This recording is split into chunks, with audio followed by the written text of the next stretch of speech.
ಪ್ರೀತಿಸಲು ಒಂದು ಅಂದ ಇದೆ, ಮೌನಾನು ಬಂಗಾರವೇ.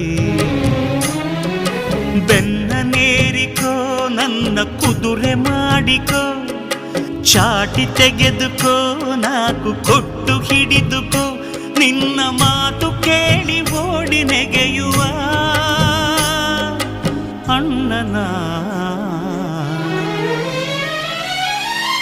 ಮನ್ನಿಸು ಇಲ್ಲವೇ ದಂಡಿಸು, ದಂಡಿಸು ಇಲ್ಲವೇ ಮನ್ನಿಸು. ತಂಗಿಯೇ ತಂಗಿಯೇ ನನ್ನ ಮುದ್ದು ತಂಗಿಯೇ.